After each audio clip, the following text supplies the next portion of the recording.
Hi, this is Reverend Amina McIntyre, and we're here today with Dr. Carmichael Crutchfield. Say hello, Dr. Crutchfield. Hello, Reverend McIntyre. And we are here with our CYAM Online Summit. We're so excited to have our General Secretary of Department of Christian Education, who is essentially I guess for lack of a better way of saying it's like he's my boss. Yep. But I love the fact that Dr. Crutchfield, that we're housed under this department, and Dr. Crutchfield has really helped us in nurturing and trying to develop into amazing young adults. And so thank you so much for joining us today. We can't wait to I have a conversation with you and to hear you talk about Department of Christian Education. The first thing is, would you first kind of tell us the mission and vision of the Department of Christian Education and Formation?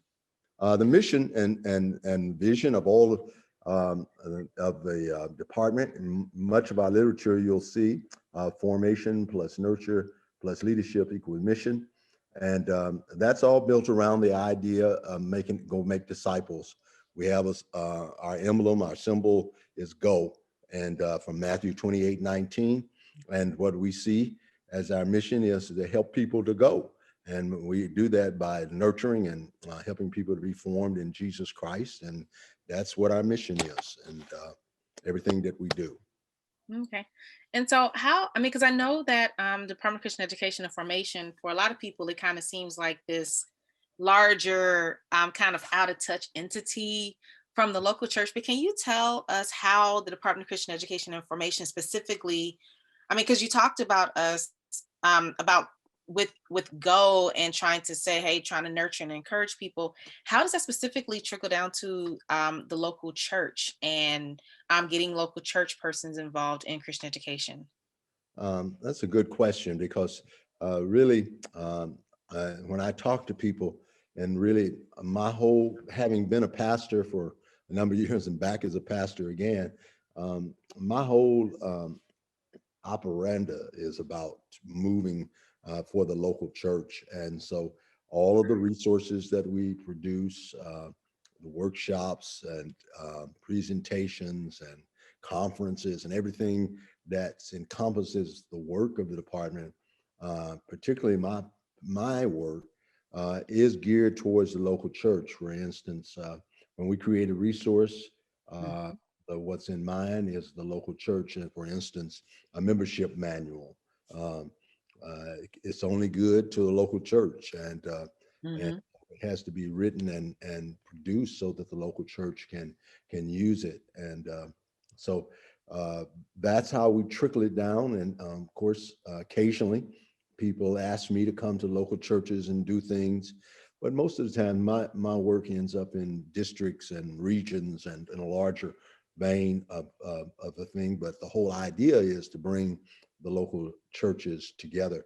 And a good example of that is in your neck of the woods in Georgia, down near Macon, at St. John Church. A number of years since this pandemic, wasn't able to go, but they've had me come. But the idea is at their church, but they bring all the local churches in the area there, so that they can be not only introduced, but have the opportunity to receive the same kind of teaching that that the one church might receive.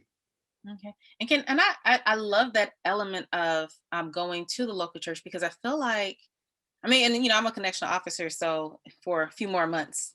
One of the things I feel like I found is just like when I've traveled and connected with people, sometimes the highlight of the work that I've done is by going to specific churches and actually being like, wait, this is needed, and where has this come from? And so and trying to keep them with that kind of accessibility. In addition to doing that kind of work, what kinds of ways does the Department of Christian Education and Formation try to help make education accessible for the local church?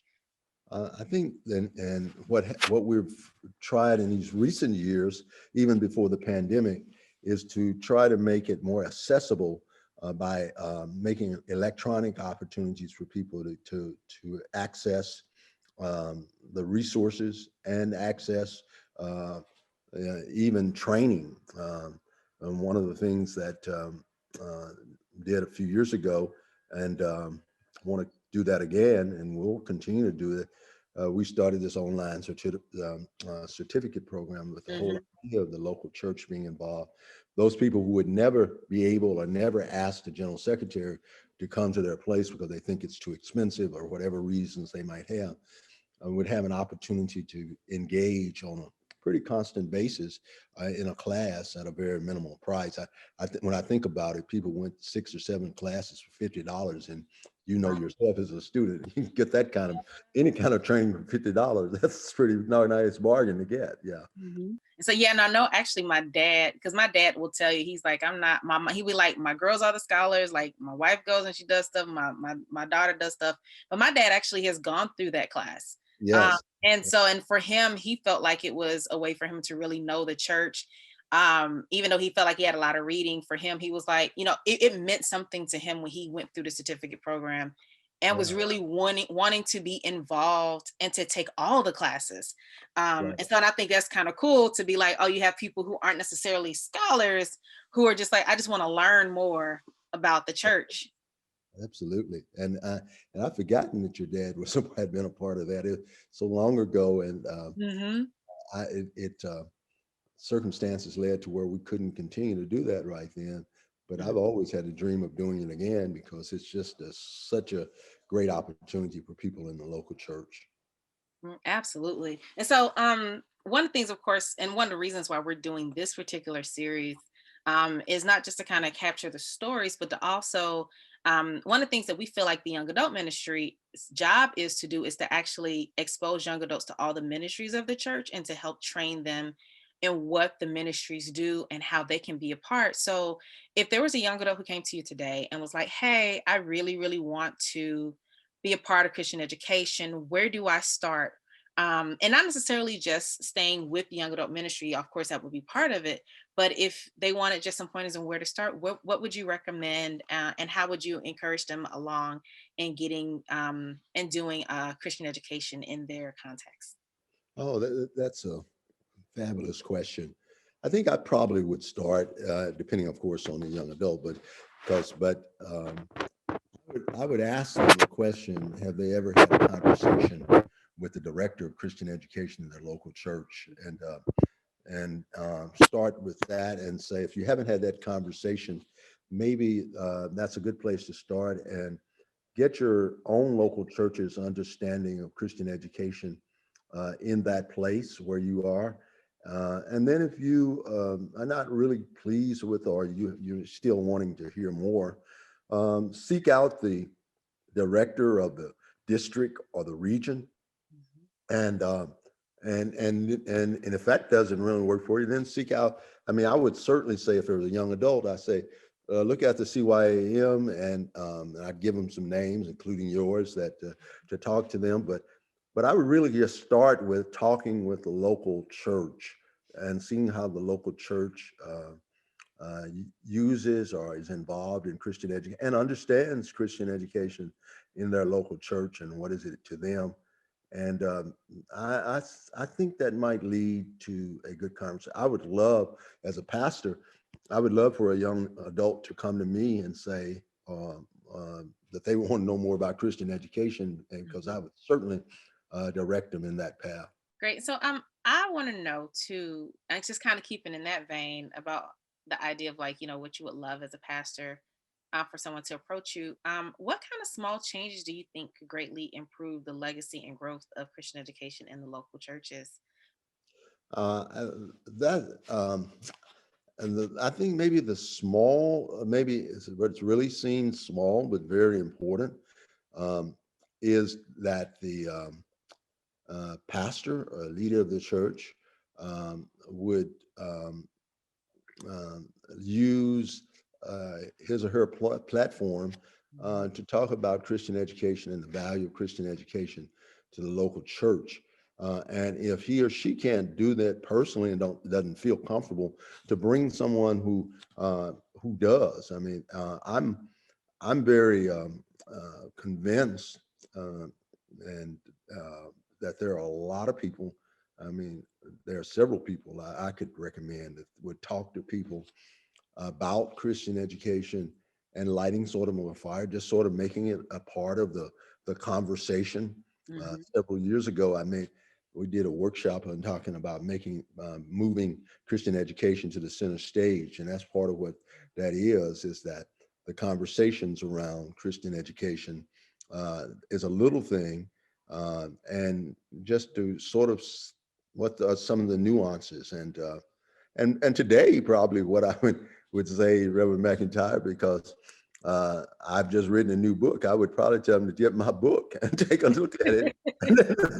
And then in that book, really, it's an opportunity. I've done several interviews about this book and several opportunities for people to really have some small group discussions about Christian education, specifically in the African American church. Absolutely. And so, and what we'll do is we'll have a link to the book available when we post this video, so that people are able to kind of take a look at it and see what what it is that you have put out. I mean, because I know I actually have purchased the book already, so I do know that it's about formation. It's a book that I'm going to incorporate into my semester's reading as I kind of do some work. So I'm excited to kind of jump into it.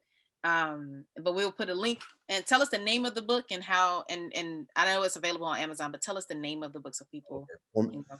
Formation of a people, Christian education in the African American church, and certainly at Amazon and any bookstore. I'm sort of pushing people to go to Miles Bookstore in Memphis and order it online for our church, and Awesome.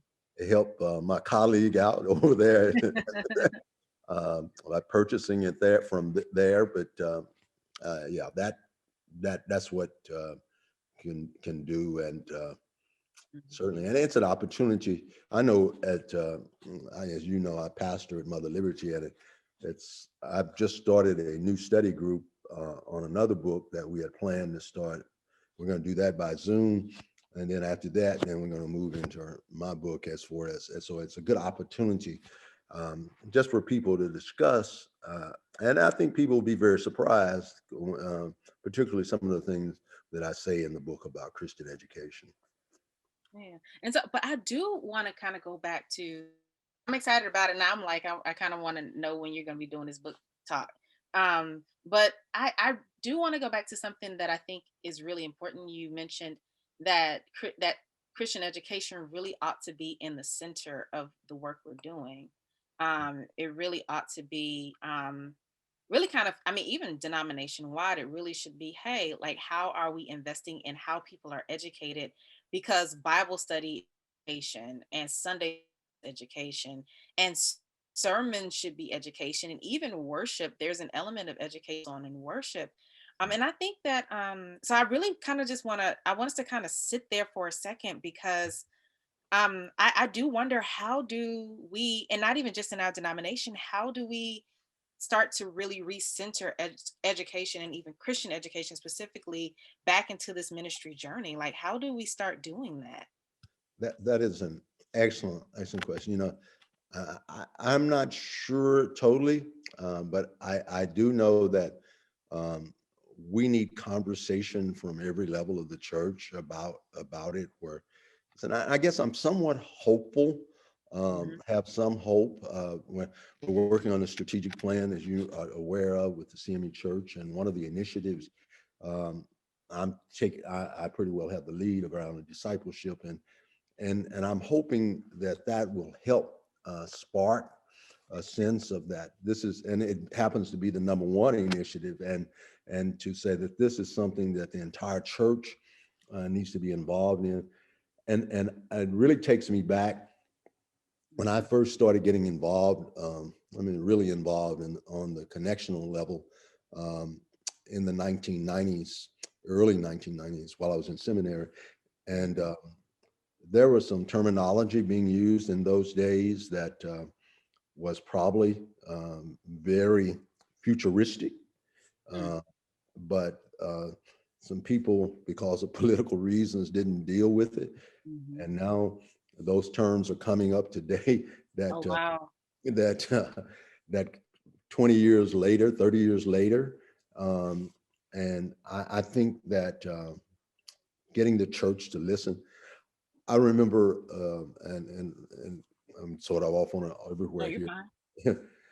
but in 2002, no, 2000, I got elected in 2002, 2006 at that general conference, I proposed changing the department's name and adding something to it, and it got overwhelmingly rejected, and mainly on the grounds because we've never done anything like that before. Mm. And that's basically what it was about.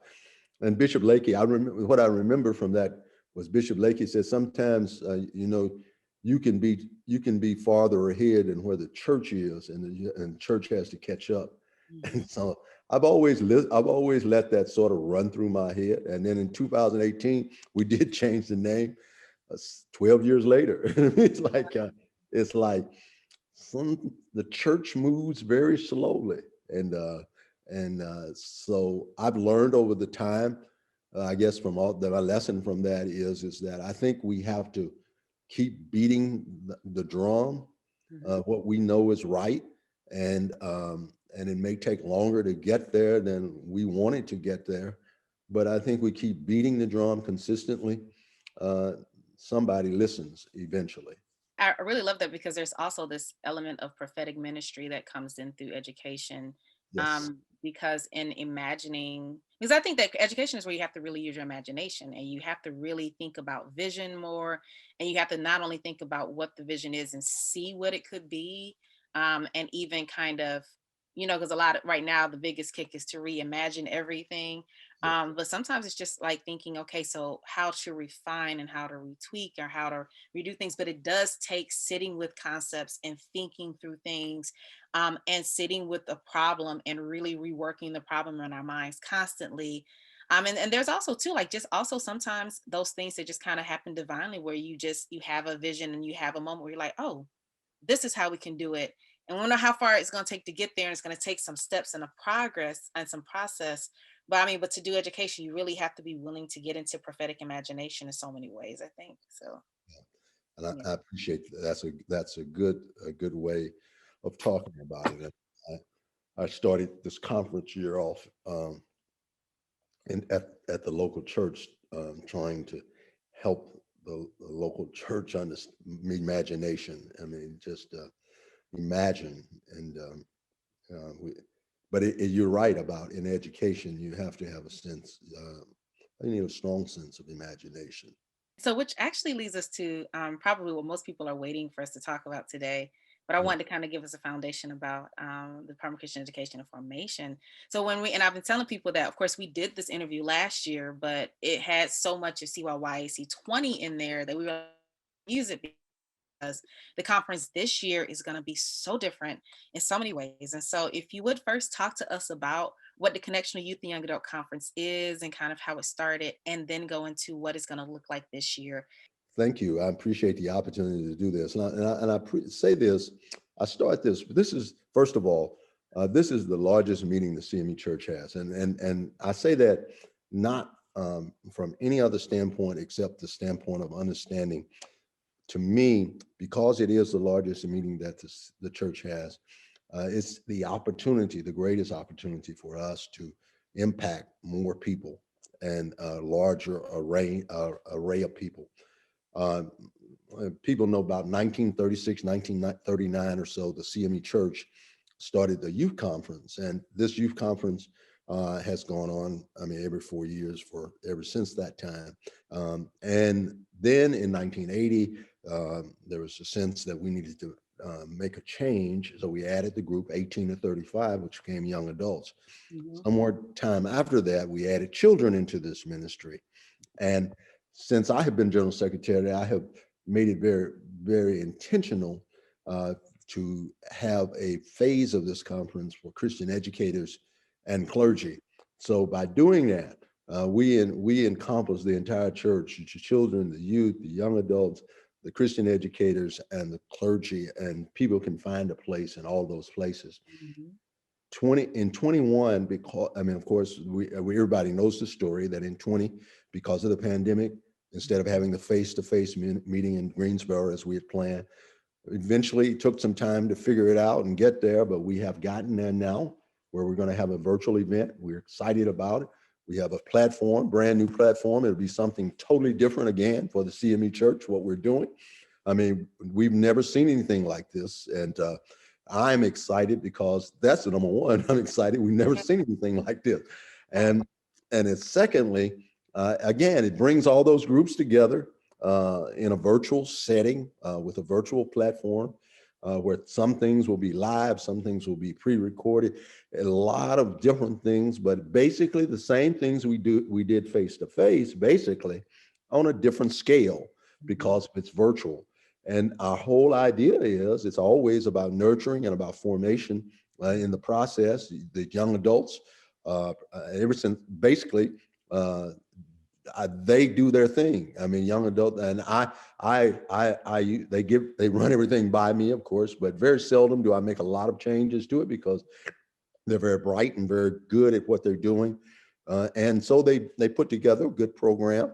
The youth, under the leadership now, and with Reverend Siri Collins in that leadership, they are the experience has led them to be able to put together a very good youth ministry. We brought in youth leaders, talking about youth leaders, trying to develop leaders in local churches, speaking of local churches, through this conference.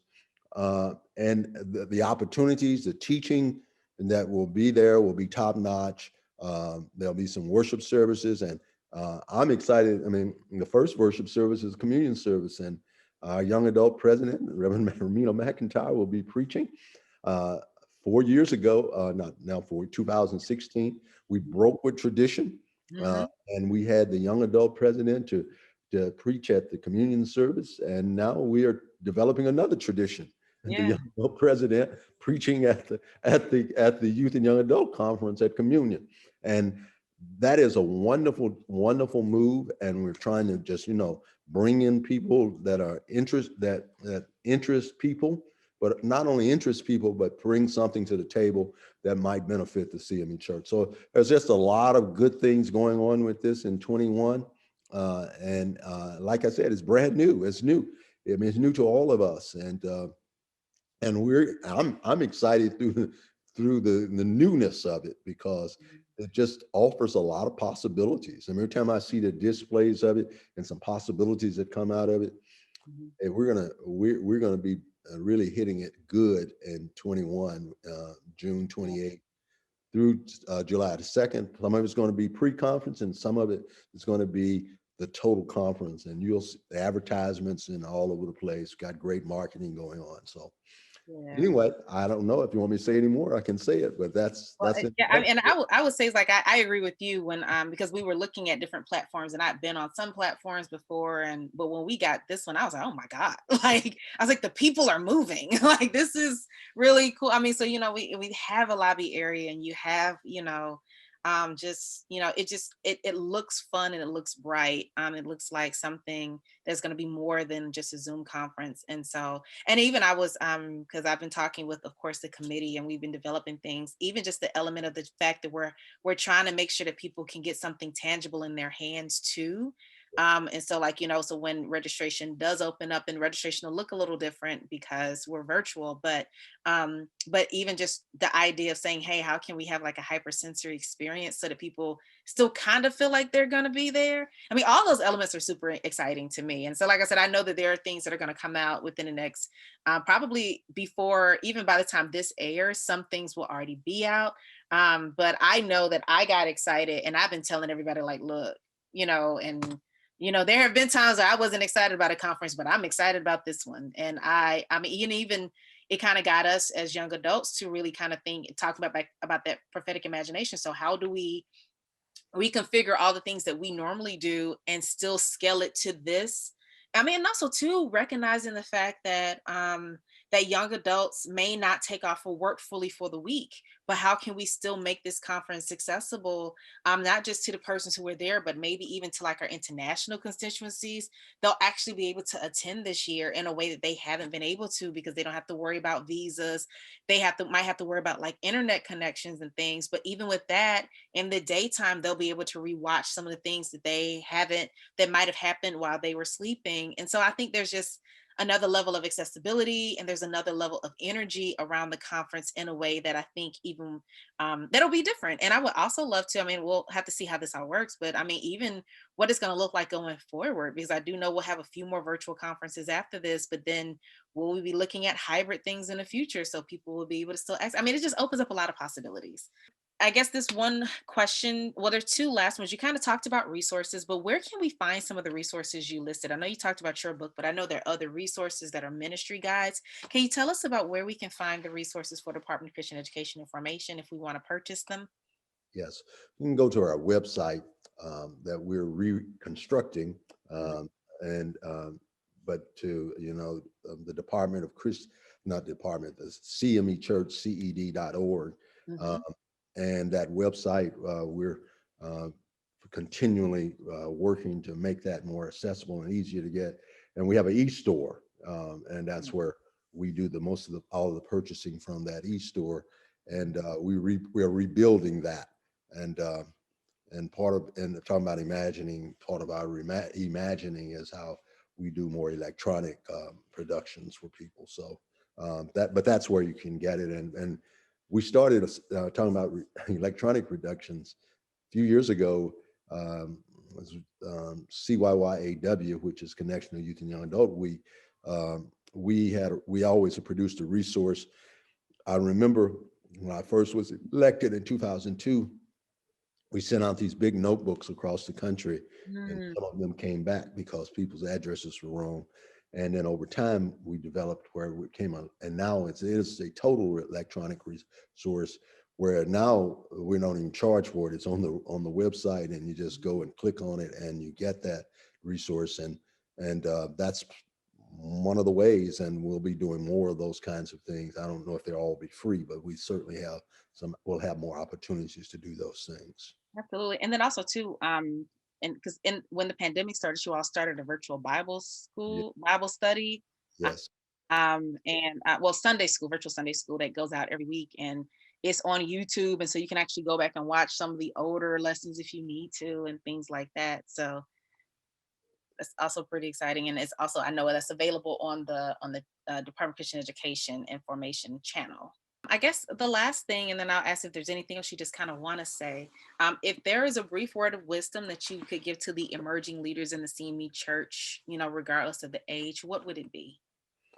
It would probably be learn as much as you can about um, the church, if you and the operation, how the church operates, um, and I think that's what I would probably say as a nutshell is to learn as much as you can, particularly about if you're going to be a leader in the CME church, about the church, assuming that you already, you know, have a relationship with God. That's for certainly at the top of the list, but to know about the church so that you know how to navigate within the structure of the church and to be effective and to find your niche or the place where God is calling you to be.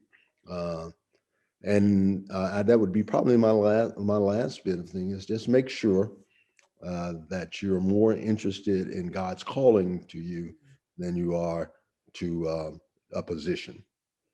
And that's probably where I would leave it. Yes. Thank you so much, Dr. Crutchfield. Always sage advice. And I've always, I just, of course, thank you for taking your time out to do this interview. Thank you for just even as much as you have advised me over my entire life and how you've mentored me as I've navigated not just the presidency, but have just navigated my life in ministry. So I really am grateful to all that you've given, not only to myself, but to the church and to the ministries. And we are extremely grateful for even just this interview and what the nuggets that you dropped for us today. Thank you.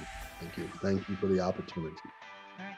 Awesome. So thank you all for tuning in. And there will be some more videos coming on later this week. So make sure that you check them all out.